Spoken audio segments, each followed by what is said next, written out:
El hombre es, por naturaleza, un animal político, y quien por naturaleza y no por accidente está fuera de la sociedad, se halla por encima o por debajo de lo humano. Ha de ser una bestia o un dios. Aristóteles, Política. Aristóteles nació en el año 384 a.C. en la pequeña ciudad de Estagira, en la actual Estabró, que se encuentra en la costa noreste de la península de Calcidia.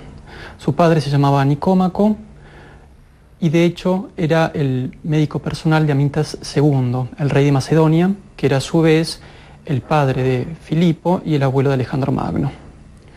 Su madre se llamaba Festis y provenía de Calcis, que es de hecho donde Aristóteles se iba a refugiar en los últimos días de su vida. El interés de Aristóteles por el estudio de la naturaleza quizá comenzó en su juventud, pues probablemente fue instruido por su padre en los rudimentos de la medicina en la corte de Amintas II. Entonces Aristóteles muy probablemente en la infancia haya vivido en la ciudad de Pela, que era el lugar donde se encontraba la corte de Macedonia, y allí haya conocido a Filipo, que más o menos tendría su misma edad. De todas maneras, Aristóteles permaneció muy poco tiempo allí en Pela, porque sus padres murieron cuando todavía era niño. Y lo tomó a su cargo un pariente de la familia, se llamaba Próxeno, y lo llevó con él a otro lugar en Asia Menor, que se llama Atarneo, cerca de la región de Misia. Allí, en Atarneo, Aristóteles conoció a Hermias, que en ese momento era un simple ciudadano y más adelante se iba a convertir en el gobernante, en el soberano de la ciudad de Atarneo y también de la ciudad de Asos. Cuando Aristóteles tenía unos 17 años, su tutor decidió enviarlo a estudiar al lugar más reconocido de Grecia, la Academia Platónica. Hay que pensar que la Academia Platónica había sido fundada en el 388 a.C., es decir, 4 años antes que Aristóteles naciera. Y ya hacía tiempo que la fama de Platón y de la escuela filosófica que él había fundado se había extendido por toda Grecia. Rápidamente, Aristóteles se convirtió en el alumno más brillante de la academia. Platón comenzó a llamarlo el lector, por su afición a leer todo escrito que llegara a sus manos, y la mente, por su deslumbrante intelecto. En la academia, Aristóteles encontró, además, una muy importante cuestión filosófica que subyacía a la polémica entre Platón y los sofistas: la relación del lenguaje con la verdad. Sofista quiere decir sabio, pero a raíz de Platón y de las polémicas que hubo, esta palabra ha pasado a significar casi lo contrario, es decir, tergiversador, falaz. De cualquier manera, en este contexto Aristóteles recibe la enseñanza del idealismo de Platón, se incorpora a ella. La cuestión crucial en el campo de las ideas está en decidir si con el lenguaje humano se puede llegar a obtener una verdad constante, inmutable, o si el lenguaje humano produce solamente convenciones. En los 20 años de su permanencia en la academia, Aristóteles adhirió a la solución de Platón. Más tarde, habría de criticar la teoría de las ideas y elaborar una entera reformulación del problema. De todos modos, mientras Platón vivió, Aristóteles se mantuvo fiel a sus enseñanzas. Luego, irá desarrollando su propia filosofía, crítica respecto del platonismo, pero siempre cercana a él. Otra crítica importante que le hace Aristóteles a Platón, aparte de la innecesaria duplicación de la realidad, es el tema de la participación. Según la teoría de las ideas, las cosas sensibles son en la medida en que participan de una idea. Pero Aristóteles dice en la metafísica que la noción de participación es una metáfora vacía, que no explica nada. No se entiende de qué manera las ideas pueden ser causa, ¿sí?, respecto de las cosas. Esto también va a tener una incidencia muy fuerte en la ética de Aristóteles, sobre todo cuando él critique la idea del bien platónica. podría decir que la diferencia central pasa por lo siguiente. Tanto Platón como Aristóteles creen que hay algo que es la forma, la esencia de las cosas, los dos apuntan a eso y creen que la filosofía tiene que apuntar a eso, pero la diferencia es que Platón pone esa esencia en un ámbito trascendente y Aristóteles la ubica en un plano inmanente. La diferencia entre la filosofía de Aristóteles y la de su maestro no se definiría hasta después de la muerte de Platón. Cuando Platón muere, Aristóteles decide retirarse de Atenas, probablemente por dos motivos. Por un lado, por cuestiones políticas. Ya en esta época había conflictos entre Atenas y Macedonia. Y por otro lado, por cuestiones filosóficas. Cuando Platón muere, o antes de morir, decide dejarle la conducción de la academia a su sobrino Espeusipo, que justamente representaba una de las tendencias de la filosofía platónica que a Aristóteles menos le agradaban. Entonces, por eso Aristóteles decide retirarse. Aristóteles viajó a Aterneo, donde se encontró con su amigo Hermías, soberano de la ciudad. Junto con dos platónicos, Erasto y Corisco, fundó una escuela filosófica en la ciudad de Asos. Filipo decide llamar a Aristóteles para que sea el preceptor de Alejandro Magno, que en ese momento ya tenía 13 años. Entonces Aristóteles decidió viajar y aceptar la invitación de Filipo, y poco tiempo después de que se fue, Hermias cayó en poder de los persas y lo torturaron para que él revelara secretos que sabía de la invasión que estaba preparando Filipo de Persia.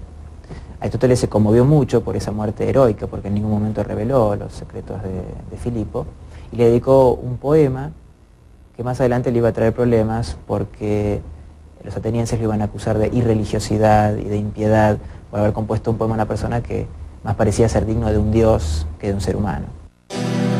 El poema a Hermías no fue el único homenaje que Aristóteles rindió a su infortunado amigo. Hermías no tenía más familiares que una hermana menor, cuyo nombre era Pitia. Aristóteles se hizo cargo de ella y poco tiempo después la desposó. Mientras, se dedicó a la formación del joven Alejandro. En el año 340, al morir Filipo, Alejandro fue nombrado regente de Macedonia. Aristóteles volvió entonces a Estagira, su ciudad natal. Luego de pasados 5 años allí en Estagira, en el 335, Aristóteles vuelve a Atenas. Era un hombre que tenía 50 años, era sin duda el pensador más famoso, más reconocido de toda Grecia. Y en ese momento la sucesión de la academia había pasado a manos de Genócrates, de quien Aristóteles en un primer momento había sido amigo y había compartido doctrinas filosóficas, pero ahora se había distanciado mucho de él. Entonces decidió fundar una escuela por su cuenta, ahora sí distinta de la academia, incluso opuesta a la dirección y al pensamiento de la academia. Aristóteles alquiló unas casas que estaban junto al santuario dedicado a Apolo Liceo. De ahí tomó su nombre la escuela aristotélica, el Liceo. En el terreno arrendado había además un jardín que tenía senderos. A Aristóteles le gustaba pasear por este lugar mientras daba sus clases de la mañana, dedicadas a los discípulos más avanzados. Como en griego, paseo o lugar de paseo se dice perípatos, los asistentes a esas clases fueron llamados peripatéticos. Los apuntes correspondientes a las clases que impartía Aristóteles por la mañana son lo que se ha llamado escritos esotéricos y son los que conservamos. De los otros, llamados exotéricos, solo nos han llegado algunos pocos fragmentos. Respecto a las obras de Aristóteles, hay que distinguir entre obras exotéricas y obras esotéricas, con X, exotéricas, y esotéricas con S.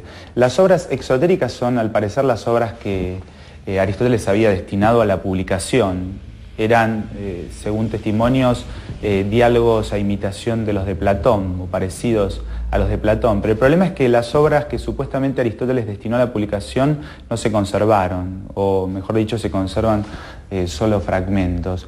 Lo que sí constituye el corpus aristotélico son las llamadas obras esotéricas, las obras destinadas a un auditorio de alumnos. Básicamente lo que se conservan de Aristóteles son notas y apuntes de clase. De allí el tono bastante árido y elíptico que tienen las obras de Aristóteles. Según Cicerón, los diálogos hoy perdidos de Aristóteles eran un río de oro por su elocuencia y su lenguaje elegante y preciso.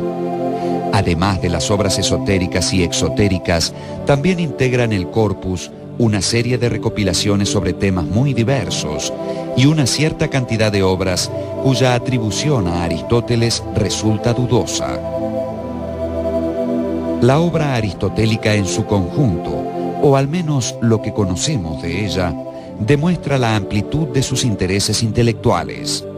Lógica, física, biología, ética, metafísica y política, entre otros.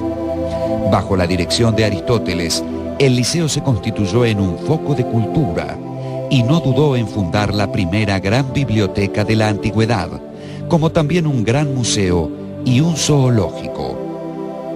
Por lo que sabemos, Alejandro subsidiaba al Liceo y eso fue lo que le permitió a Aristóteles conseguir un gran número de volúmenes, por la cual hizo una gran biblioteca, que de hecho iba a ser un anticipo de la Escuela de Alejandría, de la Biblioteca de Alejandría, y por otra parte logró conseguir gran cantidad de mapas y gran cantidad de animales para hacer un zoológico.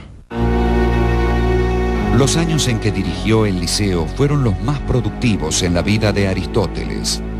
De esta época data la mayor parte de su obra, y aunque solo una parte de ella haya llegado hasta nosotros, sabemos que era vastísima. Los escritos conservados llenaron 106 rollos de papiro de los 550 que, según el catálogo alejandrino, ocupaba antiguamente su producción escrita total. Los escritos conservados alcanzaron para fundar el pensamiento científico del helenismo y a través suyo de los futuros mundos árabe y europeo. Hay una paradoja en Aristóteles. Es un científico que comete grandes errores. Se podrían mencionar muchos. En medicina, por ejemplo, obstinadamente sostiene que el centro de la organización fisiológica es el corazón y no el cerebro. Y así podríamos agregar muchísimos otros errores. Sin embargo, Aristóteles sobrevive y pervive todavía porque tiene un método y una forma de ver las cosas con una impresionante capacidad de reelaboración. Aristóteles acomete de alguna manera la primera sistematización o clasificación de las ciencias en la metafísica. Allí divide a la ciencia o el pensar discursivo en tres clases. Estarían las ciencias productivas, las ciencias prácticas y las ciencias teóricas. Las ciencias productivas apuntan a la producción de objetos bellos y útiles. Las ciencias prácticas se ocupan de la acción y ahí encontraríamos a la ética y a la política. Y las ciencias teóricas, que se ocupan del conocimiento por el conocimiento mismo, en esas ciencias teóricas Aristóteles ubica a la física, ubica a la matemática y ubica a la teología o filosofía primera, o lo que se debe llamar metafísica, como ciencia suprema, ¿sí? En la medida en que tiene como objeto esas realidades inmateriales e inmóviles que son lo divino, ¿no? O que implican lo divino. El ser humano, Aristóteles lo definía así, es un animal racional.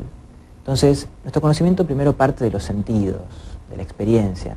Y una vez que hemos captado entre nuestro conocimiento sensible, nuestra inteligencia puede realizar una labor de abstracción desde esos datos sensibles.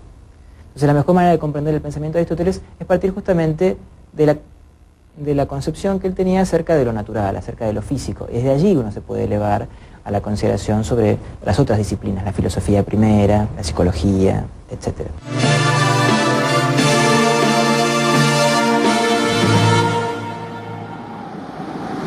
Puesto que el pensamiento de Aristóteles partía de la observación, su primer problema fue el del cambio. El pensamiento anterior había opuesto el cambio al ser. Por su parte, Aristóteles acuñó la noción del ser en potencia, que no es un no ser y tampoco un ser pleno, lo que en la terminología aristotélica se denomina ser en acto. Esta noción le permitió explicar el cambio como un paso del ser en potencia al ser en acto. Así, por ejemplo, la madera es una mesa en potencia y la mesa, por otra parte, es una madera en acto. Para explicar el cambio al que todas las cosas del mundo están sometidas, hay que pensar que en cada caso hay algo que cambia. Aristóteles llamó ousia a ese algo. La palabra griega ousia designaba el verdadero valor de una propiedad puesta como garantía en una transacción comercial. La ousia de un terreno era lo que ese terreno auténticamente valía, lo que objetivamente representaba, su realidad. La palabra fue traducida luego por los romanos como sustancia, es decir, lo que está por debajo, lo que sostiene. Lo sostenido por la sustancia son los accidentes. Una silla puede ser más vieja o más nueva, más clara o más oscura, pero seguirá siendo lo que es. Podemos hablar de la realidad o del ser en sentido categorial, y ahí aparecen las 10 famosas categorías de Aristóteles, que son los predicados más generales para hablar acerca de la realidad, ¿sí? Son de alguna manera la constante, ¿sí? O las constantes a partir de las cuales se llenan los distintos accidentes. En cuanto al cambio, Aristóteles propuso 2 causas intrínsecas y 2 extrínsecas. Esas 4 causas serían las necesarias para explicar todo cambio. Aristóteles considera que solo los compuestos de materia y forma pueden cambiar, porque para Aristóteles es la materia lo que implica la potencialidad. A su vez, Aristóteles reconoce 4 tipos de cambio. Los cambios se refieren a las distintas categorías. En primer lugar, tenemos el cambio de la sustancia. A este cambio Aristóteles lo llama respectivamente generación y corrupción. El cambio aplicado a la categoría de cualidad se llama alteración. El cambio aplicado a la categoría de cantidad se llama aumento y disminución. Y el cambio aplicado a la categoría de lugar es la traslación o el movimiento propiamente dicho. Aristóteles considera que la materia y la forma son las causas intrínsecas del cambio. Pero aparte de las causas intrínsecas del cambio, se encuentran las causas extrínsecas, que son la causa eficiente o agente y la causa final. Volviendo al ejemplo de la madera y la mesa, para Aristóteles el carpintero es la causa eficiente, es el que hace que esa madera se transforme en la mesa. Y la causa final es aquello para lo cual es hecho el objeto. En el caso de la mesa, apoyar un libro sobre ella, por ejemplo. Aristóteles llega a mostrar así que el movimiento no es algo que excluya al ser, sino que por el contrario lo supone. Esa doctrina de Aristóteles, expresada así en términos de acto y potencia, es muy importante porque él de ella va a sacar conclusiones muy elevadas. Por ejemplo, a partir de esa doctrina sobre el acto y la potencia y el movimiento, va a explicar la existencia de Dios, que Aristóteles llamaba el primer motor inmóvil. Dios como acto puro, primer motor que mueve sin distancia a todo lo demás, plenitud sin carencia alguna. Aristóteles lo definía como vida feliz y perfecta, goce infinito, pensar que se piensa a sí mismo. El hombre puede tener solo un atisbo de esa plenitud gozosa en la medida en que participa de la inteligencia contemplativa. Aristóteles señala al principio de la metafísica que la sabiduría tiene que apuntar a lo más universal y al conocimiento de la divinidad. Además de su despliegue en la física, la lógica, la biología y la metafísica, el pensamiento de Aristóteles abordó los problemas éticos y políticos. En el campo de la ética, al considerar que se trataba de una ciencia práctica, se alejó radicalmente de la posición platónica. No se trata de ver en qué consiste la virtud al estilo socrático, qué es en sí la virtud, sino encontrar la manera de hacernos virtuosos. O sea, es muy importante el tema del hábito, el tema de la práctica, formar el carácter, el ethos a partir del hábito. En cuanto a la política, Aristóteles entendió que era la continuación y culminación de la ética. No intentó proponer algún tipo de gobierno ideal. No se trataba de hablar de la ciudad perfecta, sino de la mejor ciudad posible. Para ello, partió de la convicción de que el hombre es naturalmente un ser social o político que necesita de los otros y que establece con los otros tensiones y acuerdos, conflictos y equilibrios. Toda forma de gobierno, según esto, es inestable y sujeta a cambios. Para Aristóteles, la política es el prototipo de toda capacidad humana y su objetivo es la vida feliz y digna de los ciudadanos. Los sofistas predicaban que los principios de la vida social son meramente convencionales y contrarios a la naturaleza. Aristóteles sostuvo, en cambio, que el hombre está, por su propia naturaleza, destinado a vivir con otros hombres en el ámbito de la polis. Los sofistas afirmaban también que el Estado surge artificialmente de un contrato que restringe la libertad de cada uno en defensa de sus intereses mutuos. Pero Aristóteles mostró que nadie es libre ni plenamente humano fuera de la comunidad política y que ella no se organiza solo en torno de necesidades comunes, sino también por objetivos compartidos entre sus integrantes. Entonces Aristóteles, en vez de crear nuevas ciudades ideales, se pone a estudiar las ciudades reales y escribe un libro que está publicado, está traducido al castellano también, que se llama La Constitución de Atenas, que era una especie de archivo de qué había ocurrido en la Atenas del siglo V y parte del IV. Y analiza la enorme documentación que va archivando, y en ese análisis está su teoría política. La teoría del equilibrio entre las fuerzas, la teoría del equilibrio entre la posesión económica de los ciudadanos, la teoría de la relación entre monarquía, aristocracia y democracia, donde no aparece un programa absoluto, es decir, ideal. Si nos preguntamos cuál es la importancia de Aristóteles en la historia de la filosofía, podemos ver que si bien tomada en conjunto, la historia de la filosofía nos muestra muchas tendencias filosóficas o autores que se alejan del aristotelismo, al mismo tiempo, o en última instancia, observamos que siempre hay un retorno a la filosofía aristotélica. Es decir, que la filosofía de Aristóteles es una continua fuente de inspiración para los filósofos. Y por eso mismo se puede decir que la filosofía de Aristóteles es una auténtica filosofía perenne. En junio del 323 murió su protector, Alejandro de Macedonia, y Aristóteles sintió su vida en peligro. Ya el maestro de Platón, Sócrates, había sido condenado a muerte por los atenienses en el año 399 a.C.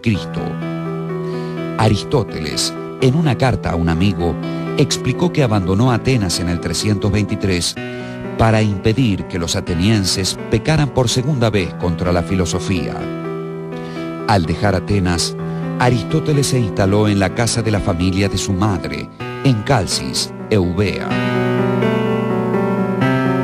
Murió allí poco después, en octubre del 322 a.C., a la edad de 63 años.